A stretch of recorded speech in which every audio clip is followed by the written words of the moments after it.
again.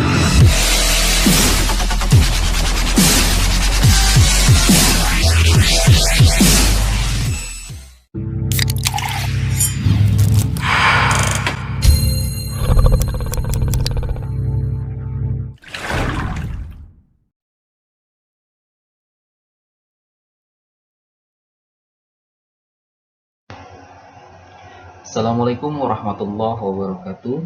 Sejarah Bahasa Melayu.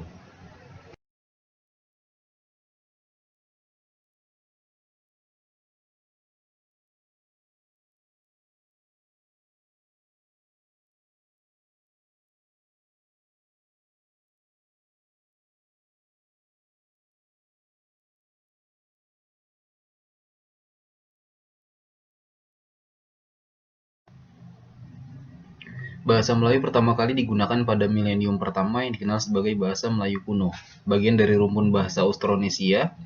Bentuk bahasa Melayu tertua diturunkan dari bahasa Proto-Melayu Polinesia yang dituturkan oleh pemukim Austronesia paling awal di Asia Tenggara. Selama 2 milenium, bahasa Melayu telah mengalami berbagai tahap perkembangan yang berasal dari berbagai lapisan pengaruh asing melalui perdagangan internasional, ekspansi agama, penjajahan, dan perkembangan tren sosial sampai politik baru.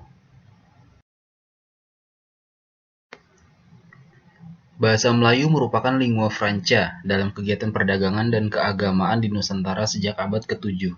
Migrasi kemudian juga turut memperluas pemakaiannya. Bahasa Melayu selain dituturkan di Brunei, Indonesia, Malaysia, dan Singapura, bahasa Melayu pula dituturkan di Afrika Selatan, Belanda, Britania Raya, Filipina, Kamboja, Kepulauan Cocos, Myanmar, Papua Nugini, Pulau Natal, Selandia Baru, Sri Lanka, Suriname, Thailand, dan juga Timor Leste.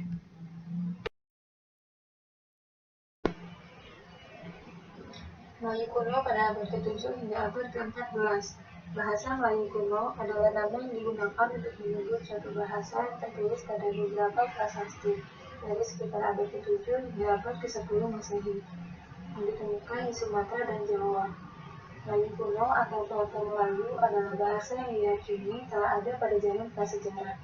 Nenek moyangnya bahasa Proto-Melanesia yang berasal dari bahasa Proto-Austronesia, mulai terpecah-pecah setidaknya pada tahun 2000 sebelum Masehi, sebagai akibat dari ekspansi ke selatan bangsa Austronesia, ke Filipina, Kalimantan, Maluku, dan Sulawesi dari Pulau Taiwan.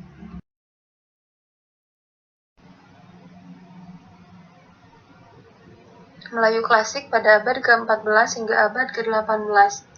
Bahasa Melayu klasik adalah bahasa Melayu yang dipakai oleh Kesultanan Melaka pada abad ke-14, Kesultanan Aceh, dan sejumlah entitas politik lain di sekitarnya hingga abad ke-18.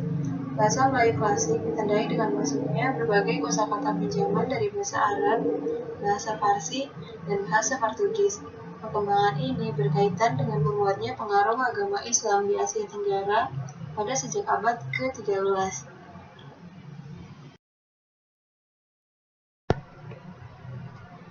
Bahasa Melayu pramodern pada abad ke-19. Abad ke-19 adalah periode dominasi politik dan pemikiran barat yang kuat di Kepulauan Melayu. Perusahaan Hindia Timur Belanda secara efektif menjajah Hindia Timur, dan kerajaan Inggris memegang beberapa koloni dan protektorat di sepenanjung Melayu dan Kalimantan. Penjajah Belanda dan Inggris menyadari pentingnya memahami bahasa budaya lokal dunia Melayu, mulai mendirikan berbagai pusat studi linguistik, sastra, dan budaya di universitas-universitas seperti Leiden dan London. Ribuan manuskrip Melayu serta artefak sejarah budaya Melayu dikumpulkan dan dipelajari. Penggunaan aksara Latin mulai meluas dalam bidang administrasi dan pendidikan, di mana pengaruh sastra dalam bahasa Inggris dan Belanda mulai merambah dan menyebar secara bertahap ke dalam bahasa Melayu.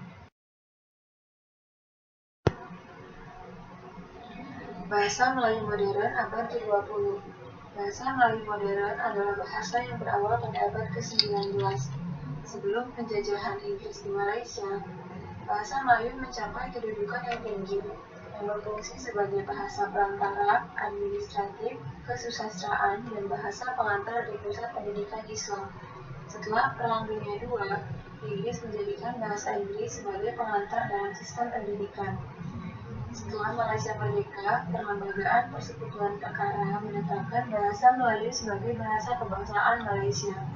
Akta Kebangsaan pada tahun 1963 menetapkan bahasa Melayu sebagai bahasa resmi di negara Malaysia. Selain di Malaysia, bahasa Melayu juga menjadi bahasa resmi di Singapura dan Brunei. Di Timor Leste dan di Indonesia digunakan bahasa Indonesia.